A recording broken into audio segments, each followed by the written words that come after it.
biar nanti setiap ilmu yang kalian pelajari bisa bermanfaat dan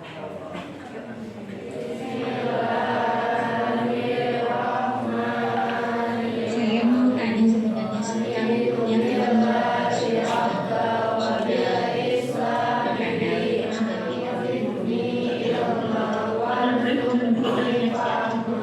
sudah kemarin saya lupa Assalamualaikum warahmatullahi wabarakatuh.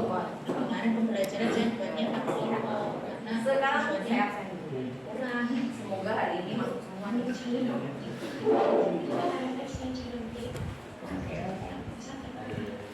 Iya, saya juga pikirin gitu nanti kalau saya penting pikiran Zaki, Alvina, Arianti, baik kita mulai materi kita hari ini dengan buka dulu classroom-nya masing-masing.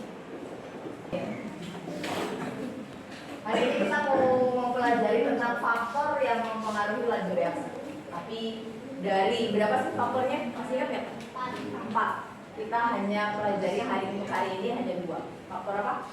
Konsentrasi dan saja ya. Masih ingatkah kalian bagaimana hubungannya tumbukan dengan laju reaksi? Dicampurkan semakin cepat juga laju reaksinya. Semakin banyak partikel yang bereaksi, semakin cepat laju reaksinya. Oke, ada lagi? Oh, boleh apa saja? Arah orientasinya benar. Orientasi tumbukannya. Ada lagi? Energinya bu, kekuatan Energi. Tuh, ada bahasanya tuh energi apa? Energi aktivasinya harus penuhi. terpenuhi. Nah, di situ ada videonya. Boleh kalau mau sambil dibuka atau lihat yang saya tampilkan. Nah, kalau kalian perhatikan, memasak menggunakan kayu bakar itu kenapa ya? Kayunya harus dipotong-potong gitu. Kenapa nggak pakai kayu besar saja? Biar apanya yang lebih cepat? Cepat terbakar. Proses pembakarannya supaya lebih cepat. Jadi pembelajaran kita hari ini adalah tentang merancang, melakukan dan menyimpulkan serta menyajikan hasil percobaan faktor-faktor yang mempengaruhi laju reaksi dan laboratorium. Indikatornya merancang proyek. Kita lihat dulu. Kalian diharapkan dapat merancang, menyajikan hasil sampai menyajikan hasil baik yang luas permukaan maupun yang konsentrasi. Karena merancang berarti pembelajaran kita hari ini berbasis proyek. Nah, jadi eksperimen tapi semua proyeknya, semua kegiatannya kalian sendiri yang mau. Ini dia sudah kita bagi di pertemuan sebelumnya bahwa ada 5 kelompok. Kelompok 1, 3, dan 5. Faktor yang dibahas adalah konsentrasi. Sedangkan kelompok 2 dan 4 yang genap 2. Sudah siap? Ya, kita lihat ya. Di situ di LKPD kalian masing-masing ada fenomenanya. Ada fenomena 1, ini untuk yang luas konsentrasi. Fenomena 2 ini untuk yang luas permukaan.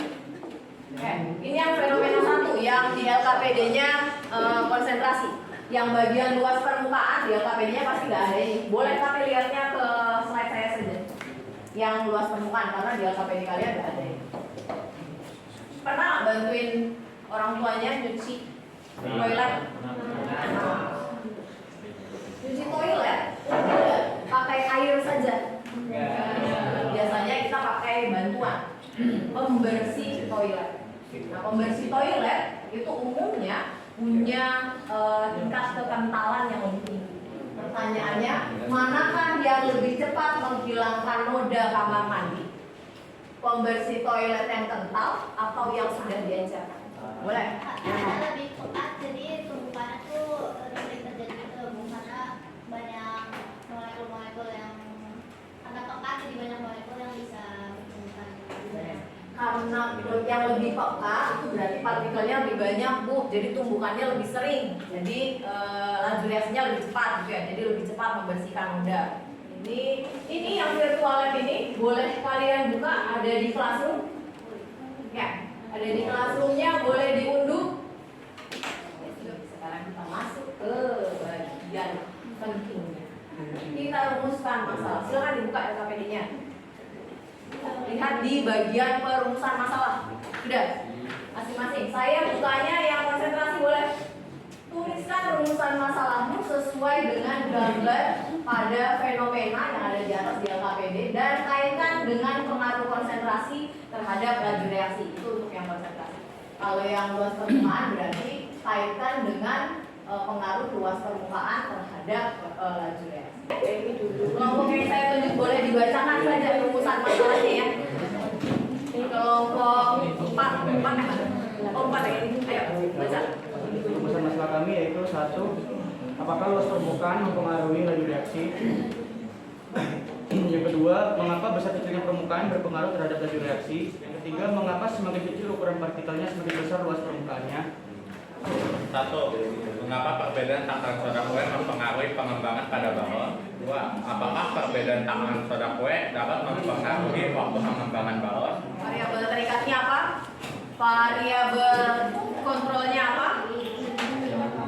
Alat yang digunakan apa saja? Sama bahan yang digunakan apa saja? Kasih waktu ya. Oke, itu sederhana deh.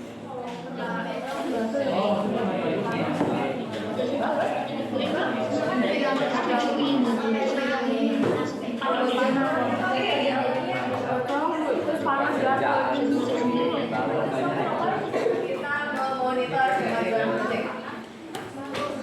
Apa ini Bu? Giliran ini adalah melaksanakan proyek. Sebelum melaksanakan proyek harus dibuat dulu percobaannya. Urutannya apa? Buat dulu prosedur percobaan. Urutan yang mau kalian lakukan dituliskan dulu di situ. Jangan ada latar yang lewat.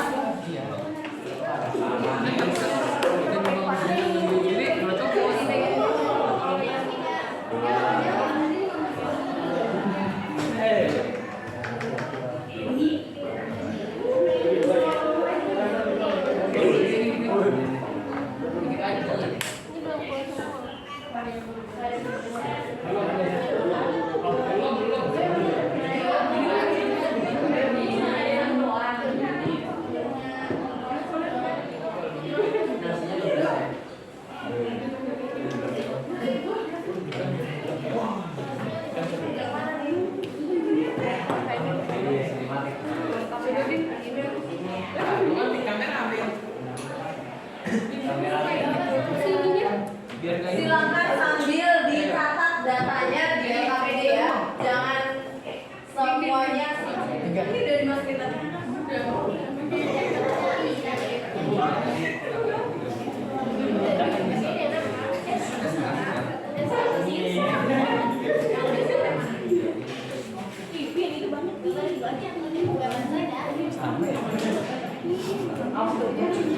Sama ya? Tinggal masukin data. Yang A berapa? Bedanya apa? A, B, C. Yang A bedanya apa? Cuma sendok. Yang ini? Yang ini dua, yang ini satu. Satu, dua. Ada yang salah, percobaan itu nggak ada yang salah. Percobaan itu adanya cuma adanya sesuai teori atau tidak. Lalu diklik ini, garisnya yang mau dihapus, lalu di delete. Selesai.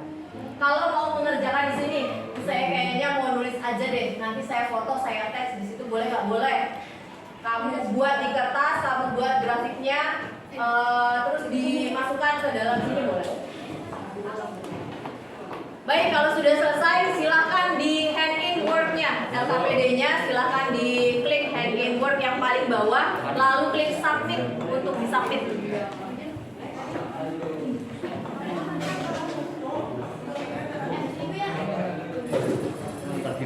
Sudah semua ya? Baik, kita lanjutkan ya. Oke ya. Kita masuk ke evaluasi pengalaman. Kita mau presentasi. Kelompok yang presentasi yang kelompok 1 mewakili konsentrasi, kelompok 4 mewakili luas permukaan, sama kelompok 5 yang konsentrasi juga. Sisanya yang kelompok 3 sama kelompok 2 sampaikan nanti kesimpulannya. Ya. Yuk, bergantian ya. Assalamualaikum warahmatullahi wabarakatuh. Kami dari kelompok 5 ini mempresentasikan proyek yang sudah kita kerjakan tadi. Untuk kelompok 5, variabel manipulasinya itu soda kue sedang menurunkan 5 sendok makan cuka kepada masing-masing botol.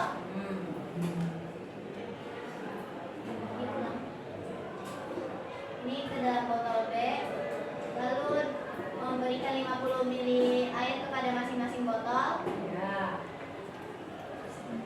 Nah, ini sedang proses memasukkan kue di dalam balon. Dari kelompok 4 akan mempresentasikan hasil proyek uji analisis kami tadi tentang luas permukaan, yaitu perbedaan ukuran cangkang telur terhadap asam cuka. Lanjut. Pertama ada variabel manipulasi atau variabel bebas yang digunakan untuk cangkang. Tapi di videonya kok. Nah, yang nomor 1 itu tadi cangkang telur yang besar, yang nomor 2 itu cangkang telur yang sudah kecil-kecil. Jadi kita bisa perbedaan waktunya.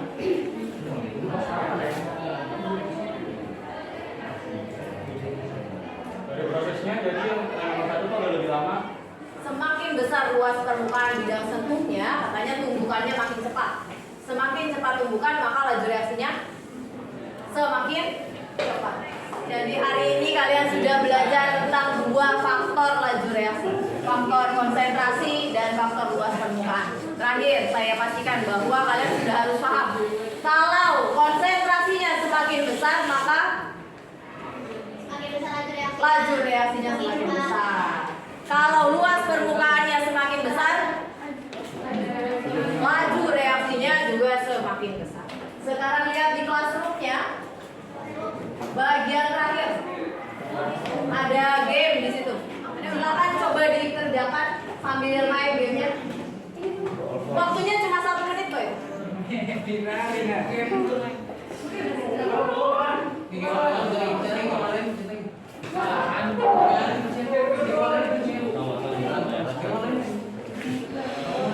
Suaranya oke ya? Sudah ya? Sudah? Baik, kita akhiri pelajaran kita hari ini.